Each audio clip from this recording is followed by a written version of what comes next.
अब आती हूँ असल कहानी की तरफ। यासर तुम्हें याद है या भूल गई? भूलने की कोशिश तो करती हूँ, क्योंकि उससे अब कोई रिश्ता जो नहीं रहा। लेकिन तुम्हें पता है, अब वो तुम्हारा रिश्तेदार बन चुका है, तुम्हारी प्यारी मासूम सी भाभी का बहनोई। अब देखो जरा, बुद्धू समझ रखा है क्या हमें इसने? किसने बुद्धू समझ लिया? अरे क्या समझती है ये अपने आप को, जो चाहे करती फिरेगी और हम इसकी बातों में आ जाएंगे। कौन सी बातें, किसकी बातें? देखो मेरी बहन, मेरी जुबान कड़वी जरूर है, लेकिन मैं जो बात कहती हूँ ना, उसमें सिर्फ और सिर्फ तुम्हारी भलाई होती है। वहाँ पे मुझे ना तुम्हारी बातें बहुत मुश्किल से समझ आती हैं। अब मैं इतना गाढ़ा फलसफा भी नहीं बोलती। फलसफा तो नहीं, लेकिन तुम बात को बहुत घुमाती हो, चक्की में डाल के बस पीसती रहती हो, समझ कुछ नहीं आता। अच्छा ठीक है, मैं तुम्हें आसान अल्फाजों में समझा देती हूँ। बड़ी मेहरबानी होगी तुम्हारी। अब चुप करके मेरी बात सुन।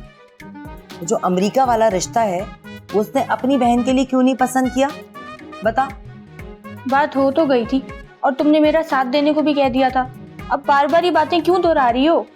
नहीं, अब बात बदल चुकी है, बाजी पलट चुकी है। असल बात तो मैं तुम्हें अब बताती हूँ।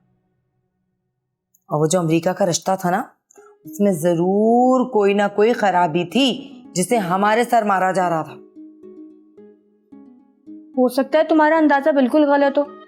अरे तुझे नहीं पता मेरी मासूम प्यारी बहन, जब हारून ने उस लड़के का नाम सुना था ना, वो क्या नाम था उसका?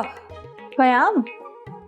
हाँ वही वो उसका नाम सुनकर हारून के जो तासुरात थे ना, मैं तुम्हें नहीं बता सकती, बिल्कुल भी अच्छे नहीं थे।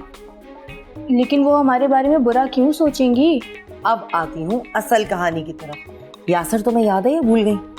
भूलने की कोशिश तो करती हूँ, क्योंकि उससे अब कोई रिश्ता जो नहीं रहा। लेकिन तुम्हें पता है, अब वो तुम्हारा रिश्तेदार बन चुका है, तुम्हारी प्यारी मासूम सी भाभी का बहनोई।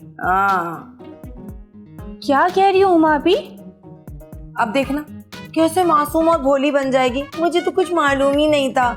अरे बड़ी मक्कार और साजिशी औरत है ये तुम्हारी भावज।